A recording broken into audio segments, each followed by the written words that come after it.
Bienvenidos todos, mi nombre es Luis Miguel Suárez y en el día de hoy les voy a hacer una presentación que se titula Antecedentes, características y estado actual del proyecto del embalse Cuira, el cual estará situado sobre el río Cuira en el estado Miranda. Este embalse, cuando esté puesto en servicio, va a ser uno de los principales abastecedores de agua potable de la ciudad de Caracas y es posiblemente la última fuente que le queda a esta zona metropolitana como abastecimiento de agua, ya que si en el futuro se requiriera de un aporte adicional de agua a la zona metropolitana de Caracas, posiblemente habría que ir a buscar las zonas mucho más lejanas, como es el caso del río Orinoco. Lo que motivó esta presentación fue que se ha venido observando que existe en general una desinformación respecto a esta obra, respecto a este embalse. Y por lo tanto, se ha tratado de que el propósito de la misma, de esta presentación, sea dilucidar un poco, aclarar qué es este embalse, para qué sirve, cuáles son sus características principales, qué se ha hecho hasta ahora y qué falta por hacer, ya que la obra está paralizada desde hace ya varios años. Este es el plano de ubicación de la obra. Ella está ubicada en este sitio aquí resaltado en azul. Aquí está la ciudad de Caracas. Esto es la costa. Esta es la carretera que va hacia oriente. Y por aquí está ubicada la población de Río Chico. El proyecto de este embalse tiene una larga historia, tal como vamos a ver a continuación en forma muy resumida. Los primeros estudios sobre un embalse en el río Cuira se realizaron en el periodo 1947-1949. En 1960, el Instituto Nacional de Obras Unitarias estudió tres potenciales sitios de presa en el tramo comprendido entre las desembocaduras de las quebradas Casupo y Casupito en el río Cuira. Esto es relativamente cerca de su desembocadura en el río Tuy, que es donde este río desemboca. En 1965 se realizó el estudio básico de un sitio de presa situado inmediatamente aguas arriba de la confluencia del río Cuira con la quebrada Casupito. En 1974 se realizaron estudios geofísicos en los sitios Campo Alegre, Santa Rosa y El Oro, resultando con las mejores condiciones aparentes el sitio Campo Alegre.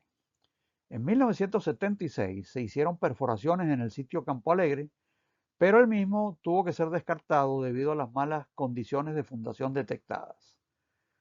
En el periodo 1979-1982, el Ministerio del Ambiente y de los Recursos Naturales Renovables efectuó perforaciones y desarrolló un proyecto preliminar en el sitio Casupito. Simultáneamente, en este periodo, se construyó un túnel de desviación por la margen izquierda del río Cuira, cual se denominó túnel número 1. Finalmente, las perforaciones detectaron espesores de aluviones altamente permeables hasta más de 46 metros de profundidad, por lo que este sitio fue descartado. En el periodo 1983-1998, el Ministerio del Ambiente efectuó una exploración geofísica y una campaña de perforaciones en un posible sitio de presa situado aguas arriba de los anteriores, denominado sitio número 4. En este periodo también se ejecutó un proyecto preliminar de la obra y simultáneamente se construyó un nuevo túnel de desviación en la margen izquierda del río Cuira, cual se denomina túnel número 2. Las perforaciones se llevaron hasta profundidades máximas de 50 metros y no detectaron el tope de la roca fresca, por lo que este sitio también tuvo que ser descartado. A partir del año 2006, se investigó mediante perforaciones, toma de muestras y ensayos de laboratorio un nuevo sitio de presa situado a unos 4 kilómetros aguas arriba del sitio número 4, el cual se denominó El Dinero. En este emplazamiento, las perforaciones detectaron un espesor máximo de 32 metros de aluviones permeables en el cauce, por debajo de los cuales yace el basamento rocoso. El sitio se consideró adecuado para la construcción de una presa de concreto o para la construcción de una presa de cualquier tipo, En este caso se decidió una presa de concreto tipo gravedad, por lo que fue finalmente seleccionado para la elaboración del proyecto y la construcción de la obra. En el gráfico de la izquierda se observa aquí el alineamiento, el trazado del río Cuira, que él sigue por aquí y termina desembocando en el río Tuy. El río Tuy tiene este trazado que se ve aquí, este alineamiento, y se observa que los sitios que se fueron investigando a lo largo de tantos años como se ha visto anteriormente, comenzaron quizá bastante aguas abajo y fueron desplazándose hacia aguas arriba, ya que los sitios que se iban investigando no eran adecuados para la construcción de una presa. Aquí se ve cómo se siguen buscando los sitios de más arriba, hasta que finalmente se llegó al sitio actual, el último sitio, que es el conocido como El Dinero, y es donde se está ejecutando la obra actualmente. En este gráfico de la derecha se observa lo mismo, el río Cuira, desplazándose hacia el norte, y por aquí sigue, digamos, hasta desembocar en el río Tuy más adelante, ¿no? Aquí se ven más en detalle los sitios que fueron investigados a lo largo de muchos años de trabajo en esta zona, llegando finalmente al último sitio que es el que actualmente se está utilizando, que es el sitio El Dinero. Es interesante observar que dos de los sitios más investigados y quizá más desarrollados y que tuvieron que ser abandonados son los sitios Casupito, que es este que está aquí, y lo que se llamó el sitio número 4, que es este que está aquí. Aquí se hizo algo que no es usual en la ingeniería de presas, que es que por la premura que había en esa oportunidad, supongo yo, en adelantar este proyecto, ya que Caracas requería de su agua, se comenzaron los estudios, básicamente los estudios geotécnicos en los sitios, y simultáneamente se procedió a la construcción del túnel de desvío, lo cual, como les digo, no es usual, quizás sea por la premura que se requería de poner esa obra en funcionamiento. Pero ¿qué pasó? Que una vez el túnel totalmente construido, que es un túnel de casi 1 kilómetro de longitud, ¿no? Se llegó a la conclusión de que el sitio no era apto para la construcción de una presa. Lamentablemente el túnel se perdió, tuvo que ser abandonado. Actualmente se está planteando la posibilidad de utilizarlo para pasar por él la aducción que va a venir del embalse de Cuira, que va a estar por esta zona. Pero bueno, eso digamos que tiene ciertos inconvenientes porque el túnel originalmente no fue previsto para esa función. Lo que también llama la atención es que eh, cuando se pasó al sitio de más arriba, buscando siempre un sitio de presa adecuado, que es el sitio número 4, se hizo el mismo procedimiento, se volvió a repetir lo mismo, es decir, que se comenzaron el desplazamiento de máquinas de perforar, la realización de estudios geofísicos, etcétera, en el sitio número 4, y simultáneamente se arrancó de una vez la construcción del túnel de desviación en este sitio, que es lo que se denominó el túnel número 2. Bueno, como les digo, esto no es usual en la ingeniería de presas, pero quizá por la premura que había de conseguir un sitio y construir la obra, se hizo esta solución. Lamentablemente, en este sitio número 4 tampoco se obtuvieron resultados adecuados para la construcción de la obra. Tanto en el fondo, el espesor de aluvión era muy grande, el aluvión muy permeable, y el estribo derecho también resultó de mala calidad. Por lo tanto, este túnel tuvo que ser descartado pues, después de construido, ¿no? Y finalmente se llegó al sitio que es actual. Este sí se investigó con todas las de la ley, tal como lo vamos a ver un poco más adelante. Se hicieron todos los estudios geofísicos, geotécnicos, hidrológicos, topográficos de todo tipo. Y recién cuando se confirmó de que este sitio sí era adecuado para la construcción de una presa, fue que se procedió a construir el túnel número 3, que es este que está aquí, y que es el que actualmente está en funcionamiento, ya que el río está siendo desviado por él. Este es el portal de salida del túnel de desvío número 1. Ahí se observa que es un túnel revestido estructuralmente en concreto armado, que lamentablemente no se pudo usar para su propósito original, que era el desvío del río para la construcción de la presa en ese sitio, que resultó no adecuado para hacer una presa allí. Actualmente se plantea la posibilidad de utilizarlo como paso de la aducción que vendrá del embalse Cuira, que va a estar situado bastante más aguas arriba, pero esto tiene algunas complicaciones que habrá que resolver. En el sitio El Dinero, finalmente seleccionado para la ejecución de la obra, se han realizado, entre otros, los siguientes estudios y proyectos, la mayoría de ellos contratados por Hidrocapital a lo largo de los años. Estudio hidrológico hecho por CGR Ingeniería de Venezuela en el año 2007. Estudio geológico geotécnico hecho por RGR Ingeniería también de Venezuela en el año 2007. Diseño básico de las obras de embalse hecho por Sembenelli Consulting de Italia en el año 2007. Proyecto a nivel de ingeniería de detalle de las obras hecho por Inclam de España en el año 2012. Y finalmente un nuevo proyecto de estas obras hecho por la empresa Tecnoproject de México en el 2014. Cabe señalar que este proyecto no fue terminado en su totalidad.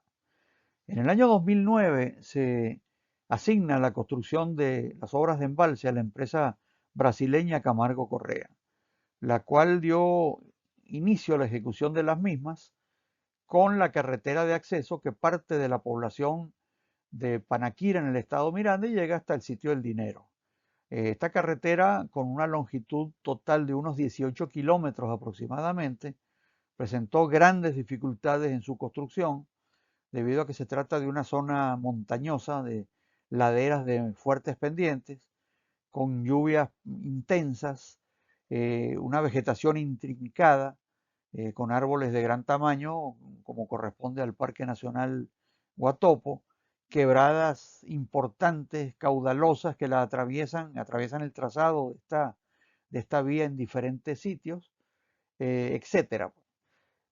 Finalmente se llegó al sitio de presa, los trabajos fueron iniciados, con lo que vamos a ver a lo largo de esta presentación, pero lamentablemente fueron paralizados por la empresa constructora en abril del 2015, aparentemente por falta de recursos del organismo contratante. Vamos a ver seguidamente las características principales de esta obra. Eh, lo que vamos a describir es de acuerdo a lo proyectado por Inclán en 2012, aunque sabemos que posteriormente el proyecto se volvió a ejecutar por parte de la empresa mexicana Tecnoproject, pero este proyecto no fue finalizado, por lo tanto lo que está construido allí corresponde al proyecto de Inclán y eso es lo que vamos a incluir a continuación. Embalse. Está ubicado sobre el río Cuira en el Parque Nacional Guatopo, estado Miranda. Su función es el abastecimiento de agua potable del área metropolitana de Caracas a través del sistema TUI 4. La lluvia media anual en la cuenca es de 1.719 milímetros, lo cual es una zona sumamente lluviosa. El caudal medio del río en el sitio de presa es igual a 10,4 metros cúbicos por segundo. El caudal máximo correspondiente a la creciente máxima probable es de 5.310 metros cúbicos por segundo. El nivel normal del embalse es la cota 141 metros sobre el nivel del mar. La capacidad total del embalse es igual a 680 millones de metros cúbicos. El área inundada a nivel normal es igual a 2.214 hectáreas. El caudal regulado por el embalse es igual a 10 metros cúbicos por segundo. Obsérvese que el caudal regulado por el embalse es prácticamente igual al caudal medio del río en el sitio de presa. Esto tiene la siguiente explicación. El embalse de Cuira va a ser probablemente el último embalse importante que se pueda aprovechar en las inmediaciones o en el área de influencia del área metropolitana de la ciudad de Caracas para su abastecimiento de agua potable. Si en un futuro, una vez ya contando con el embalse Cuira, se requiriera traer agua adicional a la ciudad de Caracas, habría que buscarla en sitios muy lejanos a la ciudad. Básicamente habría que recurrir al río Orinoco. Es por eso que esta obra se llevó al máximo aprovechamiento posible en cuanto al rendimiento del río. Presa. La presa de concreto compactado con rodillo RCC tipo gravedad. La altura máxima sobre el cauce es de 89 metros. La altura máxima sobre la fundación es igual a 120 metros. Recuerden que hay que excavar aproximadamente 33-34 metros de espesor de aluviones en el cauce para fundar la presa de concreto sobre la roca subyacente. La longitud de la cresta de la presa es igual a 330 metros, el ancho de la cresta es de 8 metros y la cota de la cresta es igual a 147.15 metros sobre el nivel del mar. La pendiente del talud abajo es de 0,8 a 1. Túnel de desviación. Está ubicado en el estribo derecho de la presa. Tiene sección en herradura con una altura de 5,5 metros y un ancho de 5,5 metros también. Su longitud es de 625 metros. Toma para acueducto. Consiste en una torretoma vertical separada de la presa, con 10 ventanas de captación a diferentes niveles, controladas por compuertas deslizantes de 5 metros de altura por unos 75 metros de ancho. Está ubicada inmediatamente aguas arriba de la presa hacia el estribo derecho.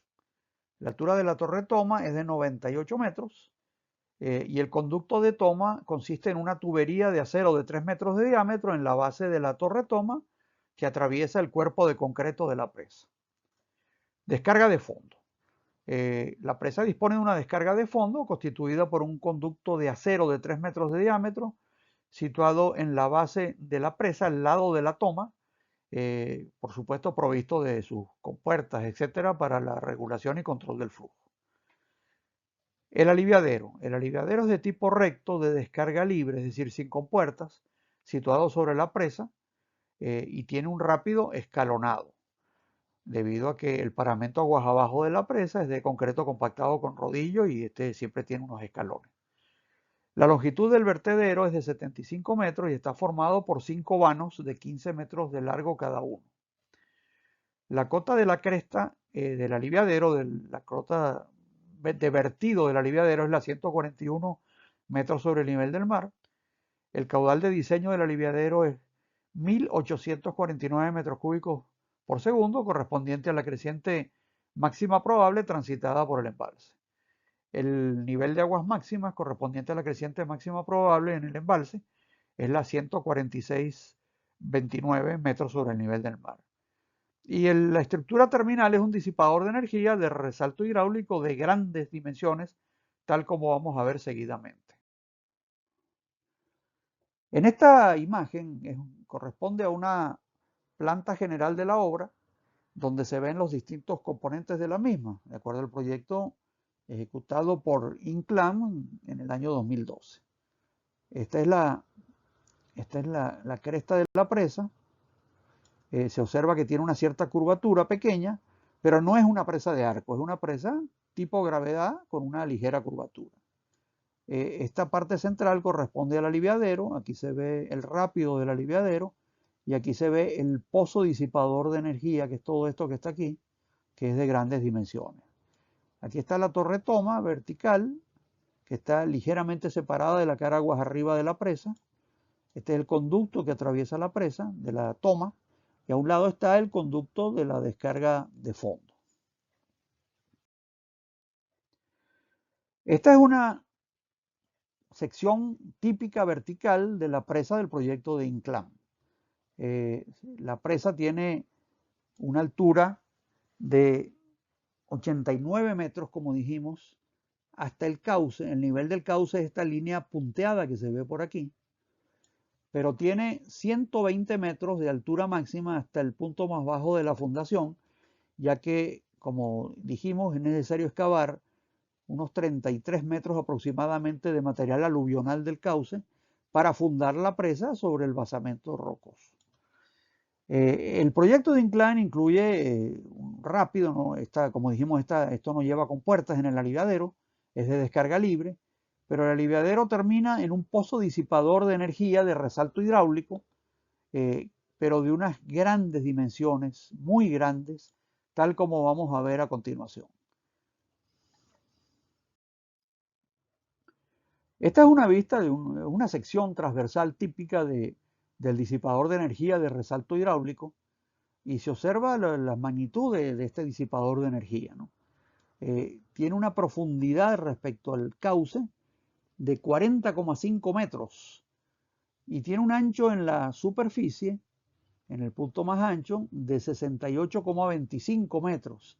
y en la parte inferior tiene un ancho de 29,63 metros. Está protegido con un concreto estructural de unos grandes espesores, y en la parte superior lleva unos muros de gravedad también de grandes dimensiones que utilizan mucho concreto para su construcción. Verdaderamente es una obra un poco, o sea, fuera de lo común para este tipo de presas, por lo menos en Venezuela. Es interesante comparar ese disipador de energía con lo que había proyectado en forma preliminar la oficina de Sembenelli de Italia en el año 2007. Cabe destacar que el proyecto, o mejor dicho, el proyecto preliminar, porque no llegó a una ingeniería de detalle, hecho por Sembenelli, fue el que realmente concibió todos los aspectos de este proyecto Cuira. Él fue esa oficina fue la que verdaderamente desarrolló este proyecto hasta un cierto punto, y después por alguna razón no siguieron llevándolo a nivel de ingeniería de detalle. Tanto Inclán como Tecnoproject de México, Inclán de España y Tecnoproject de México, básicamente le hicieron algunas modificaciones al proyecto de Sembenelli, tanto en el aliviadero como en la torre toma, etc. Pero básicamente la concepción general de este proyecto se debe a la firma Sembenelli. Aquí ven lo que había proyectado Sembenelli para el aliviadero, lo mismo, un aliviadero que venía por aquí, y le había colocado como estructura terminal no un disipador de energía de enormes dimensiones como lo que hizo Inclán, sino un lanzador ubicado a esta cota. La cota del cauce es más o menos por aquí, y esta es la cota de fundación de la presa.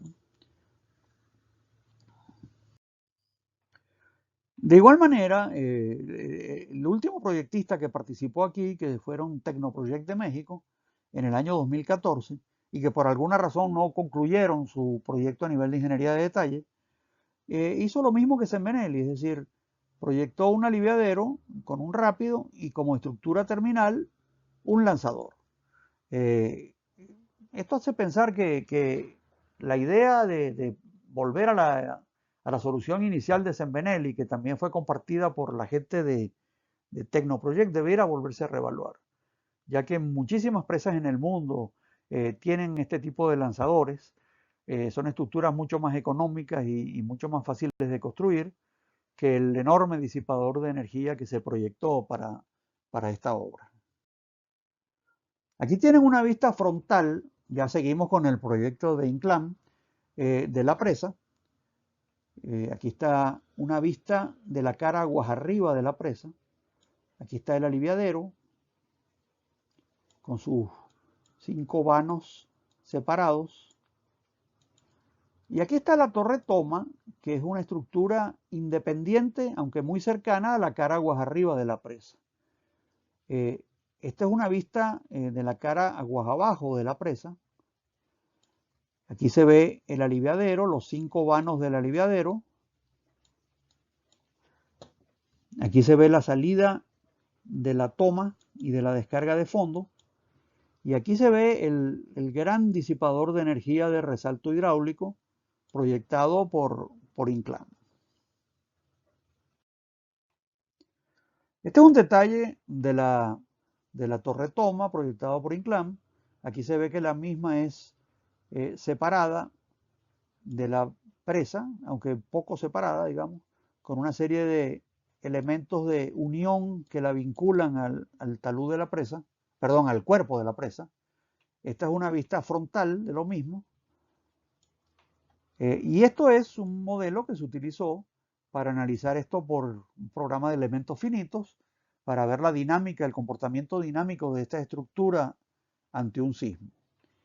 Llama la atención que esta torre toma tiene 10 niveles de captación, es decir, 10 compuertas ubicadas a diferentes niveles, que son estos que se ven por aquí, que van dando una vuelta como en espiral alrededor de la torre toma. El techo de una de las compuertas, la parte superior de una de las compuertas, coincide aproximadamente con el piso, la parte inferior de la compuerta siguiente, y así sucesivamente. Esto es desde todo punto de vista excesivo. demasiadas compuertas. Aparentemente, según información que hemos recibido, esto fue una exigencia de Hidrocapital. Y el proyectista simplemente cumplió con esa exigencia. Pero esto no es usual en las presas del mundo, son demasiadas compuertas. Eso incrementa notablemente el costo de la estructura.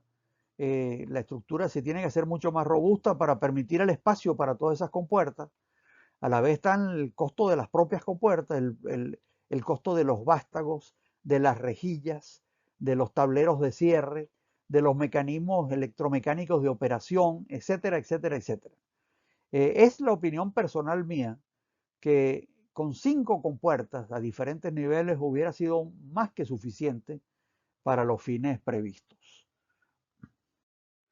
Aquí se ve el proyecto preliminar que planteaba Zembelli para la estructura de toma selectiva de este embalse.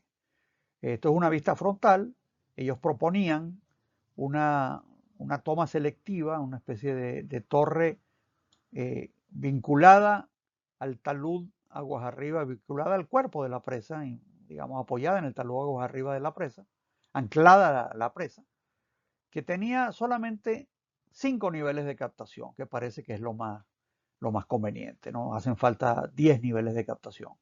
Eso reduce notablemente la parte estructural de toda esta obra, reduce todos los equipos electromecánicos, incluso la parte de concreto armado que requiere esa estructura, ¿no?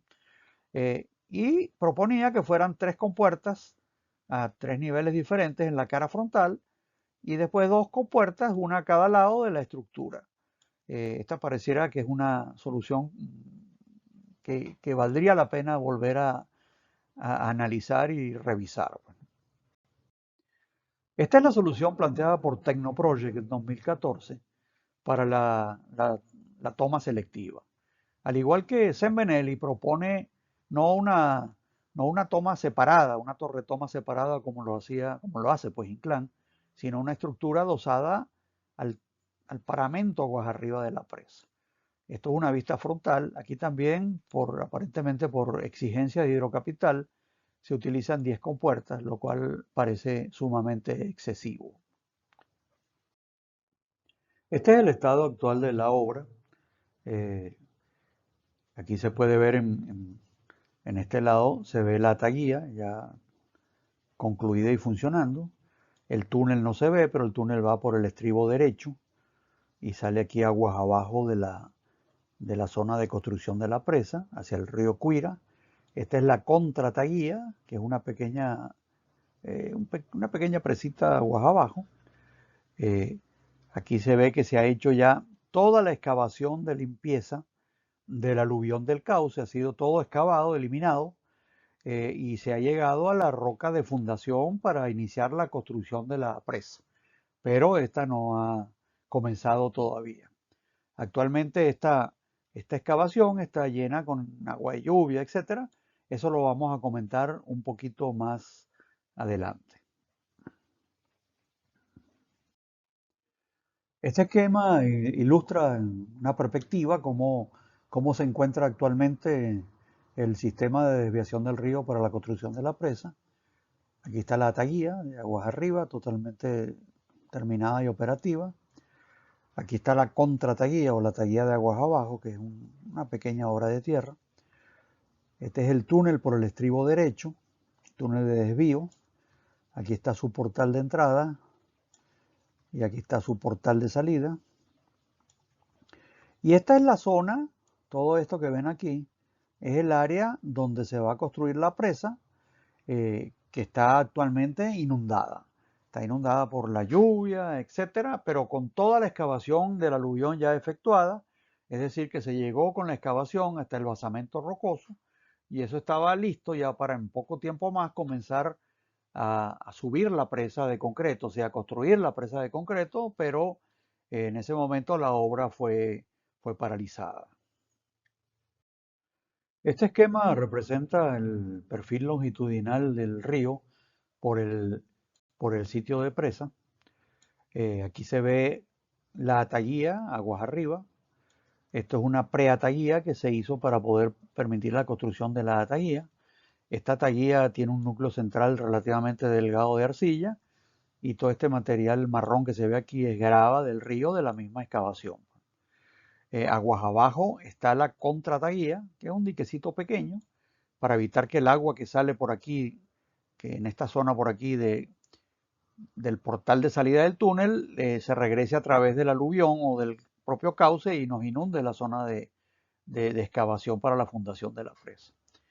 El aluvión del cauce, que es de alta permeabilidad, que es esto que ven aquí y esto que ven aquí, bajo el cual está todo lo que es el basamento rocoso, que es todo este material que está por aquí, fue interceptado con una pantalla elastoplástica en este sitio y otra pantalla elastoplástica en este sitio. Esas pantallas son hechas con una mezcla de bentonita, cemento y una serie de productos químicos. Se llaman elastoplásticas porque son deformables en cierta manera. Si con los llenados y vaciados del embalse o de la misma taguilla, ellos pueden moverse, pueden tener cierta flexibilidad, cierta plasticidad sin permitir el paso del agua, es decir, sin agrietarse. Con la ayuda de esas pantallas y de todo eso, se pudo finalmente hacer la excavación total de la fundación.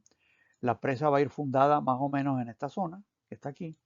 Se llegó hasta la roca y incluso se eliminó parte de la roca superficial de mala calidad. Y ese es el estado en que se encuentra la presa en este momento, las obras de la presa, en realidad de la presa no hay nada, que debería comenzar a subir a partir de este punto y empezar, digamos, su evolución hasta que llegue ya a su cota definitiva. En la imagen de la izquierda se ve el portal de entrada del túnel de desviación al final de la construcción y en la imagen de la derecha ya el túnel en pleno funcionamiento. En esta imagen de la izquierda se ve el túnel de desviación, tiene una altura de 5.5 metros y un ancho también de 5.5 metros. En la imagen aquí de la derecha se observa la parte inicial inmediatamente aguas abajo del portal de entrada, que es con concreto estructural armado en un tramo corto, y allá al fondo, más adelante, se ve que ya no hay ese concreto estructural, sino un shotcrete, es decir, un concreto proyectado eh, en los sitios donde se requiere por mala calidad de la roca. En general, el piso, excepto en esta primera parte, allá más adelante, no va revestido con concreto. Estas imágenes corresponden a, en este caso, aquí en la de la derecha, corresponde a cuando se inició hace varios años ya el primer desvío del río por el túnel. Este es el portal de salida del túnel. Y en esta imagen se ve ya un poquito más adelante, en esta otra, se ve ya el túnel en pleno funcionamiento. Este esquema muestra la sección transversal típica de la ataguía. Como ven, es una pequeña presa de tierra que está constituida casi en su mayor parte por gravas compactadas procedentes de la excavación del aluvión del cauce para la fundación de la presa. Tiene un núcleo central relativamente delgado de arcilla en el cual encaja la pantalla elastoplástica que evita las filtraciones a través del aluvión debajo de esta estructura. Aguas arriba tiene lo que se llama la preataguía, que es otra pequeña obra de tierra, en este caso con un núcleo central de arcilla un poco más grueso, y como dijimos, todo lo demás es grava. Esta línea roja punteada que se ve aquí corresponde al proyecto original hecho por Inclán de la taguía. Esa taguía tenía su cresta en la cota 82, que es este valor que se indica aquí. Para ese conjunto de ataguía túnel de desviación, es decir, lo que se llama el sistema de desviación, funcionando en conjunto como es normal, tenía la capacidad, antes de que se desbordara la ataguía, de manejar una creciente de hasta 14,7 años de periodo de retorno, lo cual se consideró en base a experiencias de Venezuela y a una serie de estimaciones que se hicieron, se consideró que era un periodo de retorno muy bajo para Venezuela. ¿Por qué? Porque en Venezuela hemos tenido experiencias de que las obras de desviación que se supone que deben tener un cierto número de años de funcionamiento, terminan funcionando por muchos más años de los previstos. Eso ha pasado en Agua Viva, ha pasado en Yacambú, ha pasado en cantidad de obras en Venezuela que se prolongan muchísimo los periodos durante los cuales las obras de aviación están trabajando. Y bueno, a medida que pasa el tiempo, las probabilidades de que venga una creciente mayor, que en este caso, que son 14,7 años de periodo de retorno, esas probabilidades se van incrementando. Después de hacer una serie de análisis y consideraciones, se consideró que lo más conveniente era subir la cota de la cresta de la Taguía a 87 metros sobre el nivel del mar. Es decir, sobrelevar la cresta de la Taguía en 5 metros. Con lo cual, el periodo de retorno de las crecientes que podría manejar esa obra subían de 14,7 años a 30 años de periodo de retorno. Bueno, tal como veremos más adelante, esta fue una decisión muy acertada que se tuvo, porque resulta que la obra está paralizada desde hace ya unos cuantos años, tal como lo vamos a ver, y en periodo de desviación. O sea que fue una decisión que fue totalmente conveniente y, como les digo, se ha basado en lo que ha pasado muchas veces en Venezuela.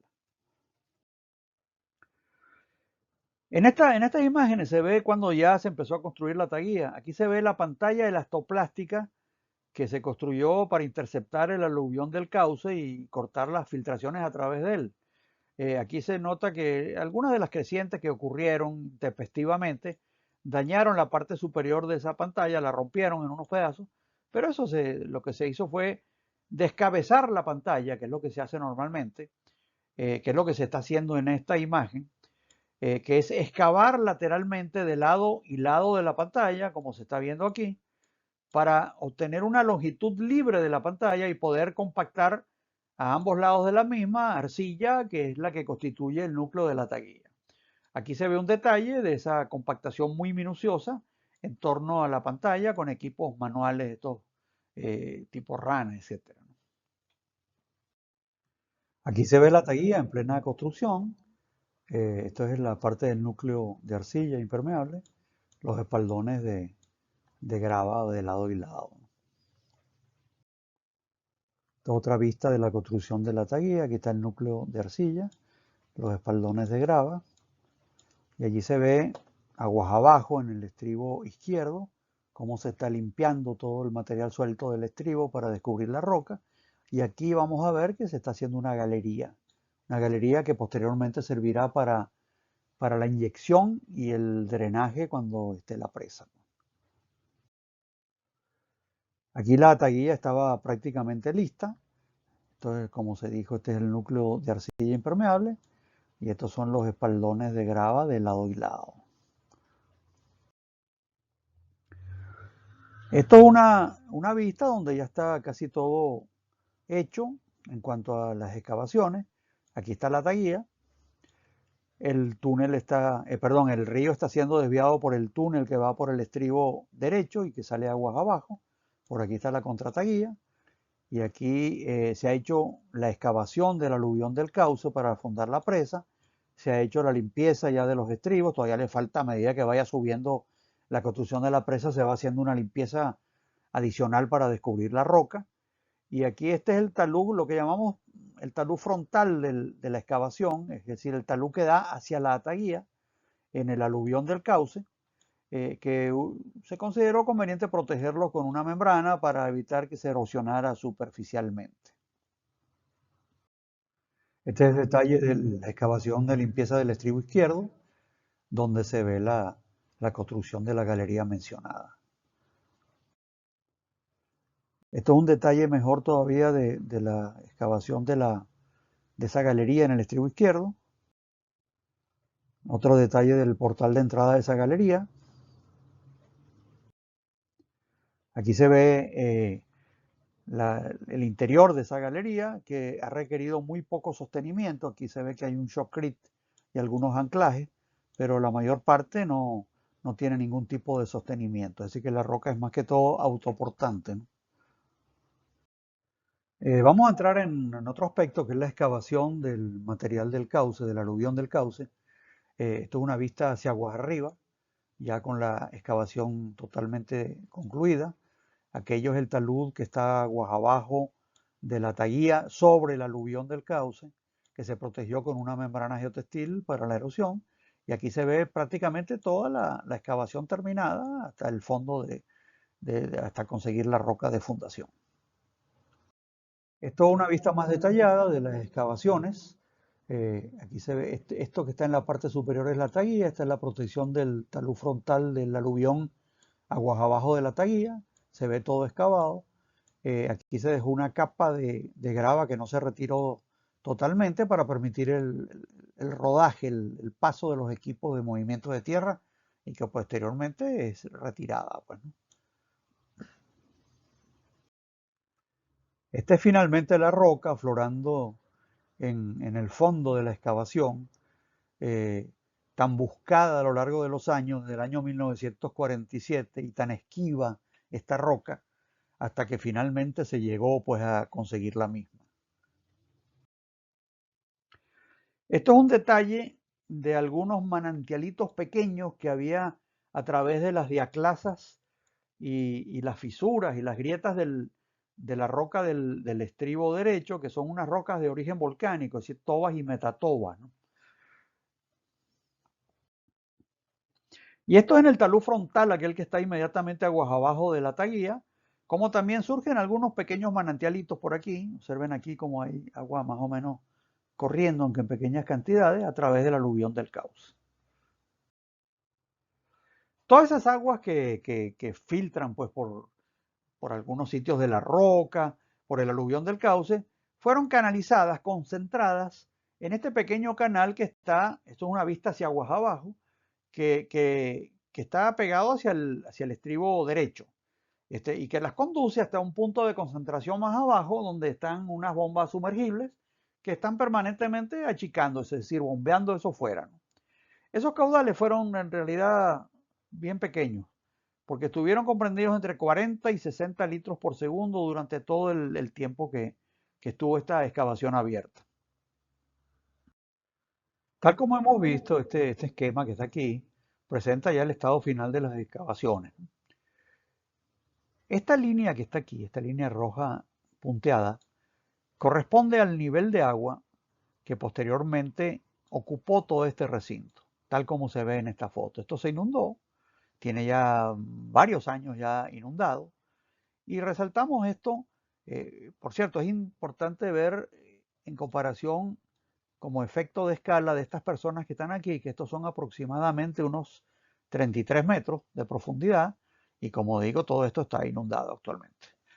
La importancia que tiene esto que hemos considerado necesario resaltar es que la empresa Camargo Correa paró actividades en esta obra a mediados del año 2015 y tomó la decisión de que se iba a retirar de allí e incluso de Venezuela.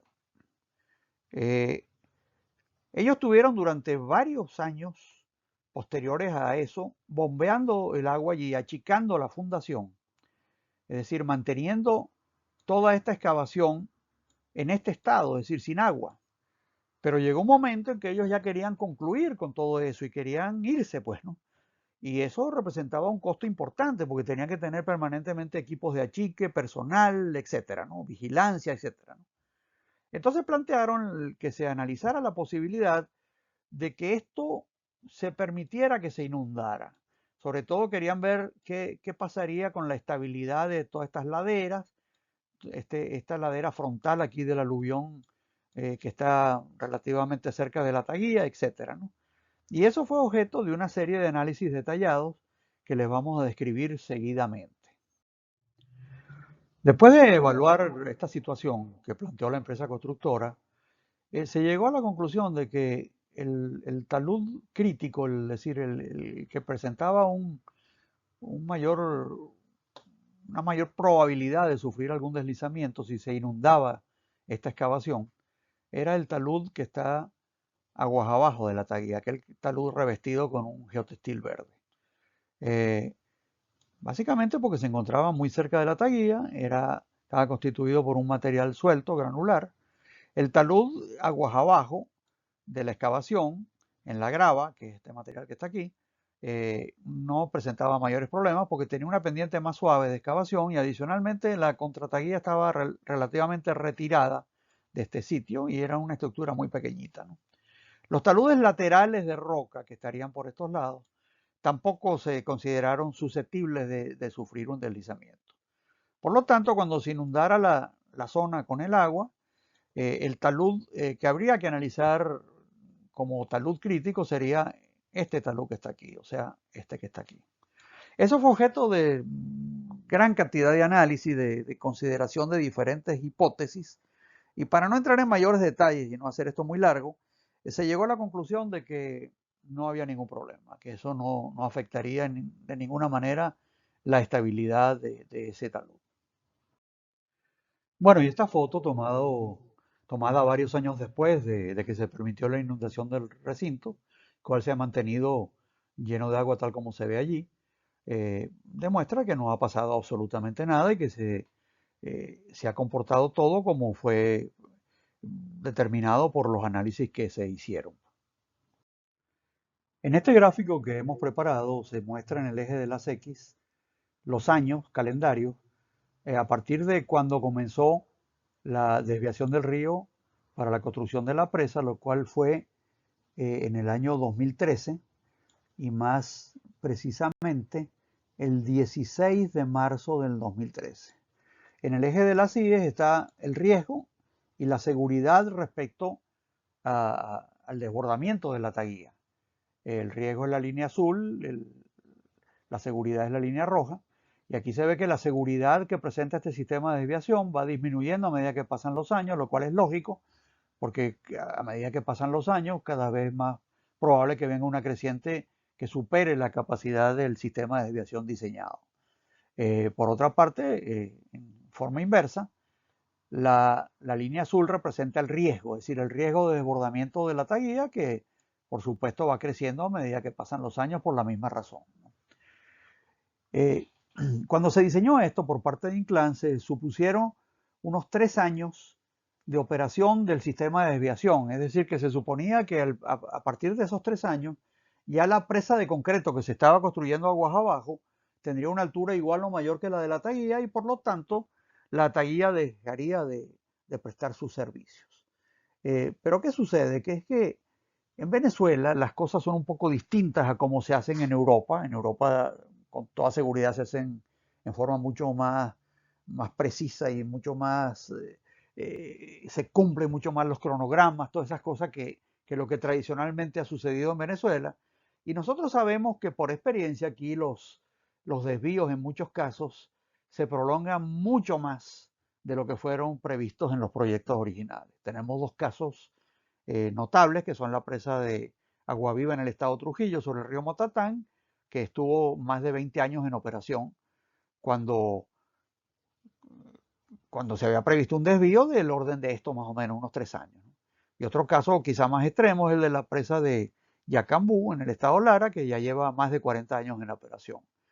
También podemos citar el caso de la presa de Macarao, aquí cerca de Caracas, que ya lleva del orden de 20 años en desvío. Por lo tanto, fue muy acertada aquella insistencia nuestra de que había que subir esa taguilla en 5 metros. Recuerden que lo comentamos anteriormente, porque con esa solución se logró por lo menos subir el periodo de retorno que podía manejar, el periodo de retorno de las crecientes que podía manejar la taguilla, de 14,7 años a 30 años, que es lo que tiene actualmente. De todas maneras, el tiempo pasa. Ya actualmente tenemos, en lugar de los 3 años que había previsto la gente de Inclán que iba a estar en funcionamiento el desvío, ya tenemos más de 7 años, más de 7 años, en realidad más de 7 años y medio. Por lo tanto, estamos en este punto aquí, estamos en el año finales del 2020 y la probabilidad de desbordamiento de la taguilla es de un 24% actualmente, el cual se considera elevado. Por otra parte, tal como se indica aquí, esa taguilla mantiene un volumen, en el momento que fuera desbordada, tendría almacenado un volumen de 28 millones de metros cúbicos. Que si suponemos por la experiencia del Guapo, que es muy similar la presa del Guapo a lo que es la sección de esta taguía y la presa del Guapo se destruyó completamente por erosión en un plazo de unos 45 minutos. Bueno, vemos que creciente se podría propagar por ese cauce aguas abajo del sitio de presa, por todo el río Cuira y por el río Tuy, que también lo terminaría afectando. Otro aspecto de gran importancia que hay que tomar en cuenta siempre en los desvíos de los ríos es la presencia durante las crecientes, el arrastre por parte de las crecientes de árboles, troncos procedentes de la cuenca, muchas veces de gran tamaño como este que se ve aquí, que se trabó en la entrada del túnel y que fue retirado por la empresa constructora, colocado al pie de la taguía, el pie aguas arriba de la taguía, para posteriormente ser cortado con una motosierra en trozos pequeños que puedan ser arrastrados fácilmente por el flujo a través del túnel sin que se obstruyan en el mismo, ¿no? Eh, Esta es una labor que hay que hacer permanentemente, especialmente en Venezuela, ya que esta presa está ubicada en el Parque Nacional de Guatopo, donde hay árboles de gran tamaño, mucho mayores a veces de 30 metros, ¿no? En el Parque Nacional Guatopo llueve muy intensamente, tal como hemos visto al principio, más de 1.700 milímetros al año. Y por lo tanto se producen a veces con cierta frecuencia deslizamientos en las laderas que son muy empinadas y allí hay árboles que son arrastrados por esos deslizamientos y que terminan en el cauce. Por lo tanto, esto hay que tomarlo muy en cuenta y es una situación que viene a agravar más lo que se indicó en las probabilidades anteriores, es decir, la obstrucción del túnel, lo cual aceleraría el llenado del embalse que genera la taguilla y su desbordamiento. En la imagen de la izquierda se ve un tronco de gran tamaño trabado en la entrada del túnel. El problema es que después vienen otros troncos arrancados por las crecientes, especialmente durante las crecientes, y bueno, terminan por obstruir la entrada del túnel, como ha ocurrido en varias presas de Venezuela que han estado en serio peligro de desbordamiento por esta circunstancia, ¿no? En la imagen de la derecha se ve un detalle de esa obstrucción. Allí se ve un cuerpo metálico de gran tamaño, parece una especie de balsos flotadores que debían estar en algún sitio por ahí almacenada y que la arrastró la corriente. Y lo que preocupa de esto es que la empresa Camargo Correa, ellos tenían una vigilancia permanente sobre estos casos cuando estaban presentes en la obra. Tenían personal allí que estaba permanentemente pendiente de retirar los troncos, de cortarlos con motosierra, etcétera. Pero yo no sé actualmente cómo está esa situación. Yo no sé si la gente de Hidrocapital o del organismo que esté a cargo de esto tenga algún personal allí, lo cual, no sé, me parece un poco dudoso, ¿no? Porque ese es un sitio bien retirado, bien remoto, para que haya allí un personal y además que tenga los equipos, motosierras, etcétera. Ellos lo amarraban con un tractor y una guaya, el tronco, y lo arrastraban como vimos en la imagen anterior hasta el pie de la taguilla aguas arriba, una vez que habían pasado las crecientes, ¿no? Por lo tanto, bueno, es importantísimo que Hidrocapital mantenga una vigilancia sobre este aspecto y si no la mantiene, el peligro de desbordamiento de la taguilla se incrementa notablemente. Y para complicar un poco más la situación de este desvío del río, aquí se ve una imagen tomada ya hace unos cuantos años, debe ser de unos 4 años aproximadamente, del portal de salida del túnel. Allí se ha producido una fuerte erosión, eh, una erosión que está representada por esta caída del flujo, que es una caída de unos 4 metros de altura. Lo pueden sacar por comparación con el túnel, que tiene unos 5 metros de altura. Y es una erosión regresiva, esa ha venido desde el cauce aguas abajo, progresando hacia aguas arriba.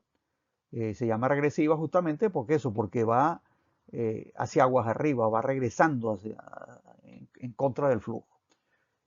Bueno, esa erosión regresiva, esas erosiones en general siempre tienden a propagarse hacia aguas arriba. Y eventualmente, si no consigue algún estrato de roca dura antes de llegar al túnel o por alguna otra razón, eso se podría incluso meter dentro del túnel, como sucedió en la presa de Agua Viva, que el túnel estuvo más de 20 años en operación. y el paso de sedimentos gruesos por allí, como son las gravas, los peñones, como estos que se ven aquí depositados en el cauce, eso tiene un efecto abrasivo terrible dentro del concreto del túnel, sobre todo del piso. Y hemos sabido que aquí, excepto en unos tramos cortos de ambos portales, del portal de entrada y del portal de salida, donde se usó concreto estructural, el resto del túnel no tiene ningún revestimiento. Es el material sin proteger, pues la roca a veces fracturada, etcétera, que no es excesivamente resistente a la erosión. Por lo tanto, no se sabe lo que pueda pasar allí, pues, ¿no? Yo espero que alguien esté pendiente de estas cosas. Como les digo, no sé cómo estará esto en la actualidad. Bueno, aquí se ve de todo esto que hemos comentado respecto a la desviación, que una desviación en general no se debe abandonar. No se puede desviar un río por un túnel y tener una taguilla en operación y dejar eso así por años y años y años, como ha sucedido en varios casos en Venezuela. Es una etapa crítica, que en cualquier momento puede pasar algo verdaderamente importante. Eso es lo que quiero que ustedes tengan conciencia de estas cosas, ¿no? Si hubiera, si hubiera una forma hipotética legal, yo prohibiría, cosa que no se puede, ¿no? Prohibiría que se desvíe un río por un túnel y se tenga una taguilla, siempre que no haya una garantía, digamos, de la plata depositada en un banco de que esa presa se va a terminar.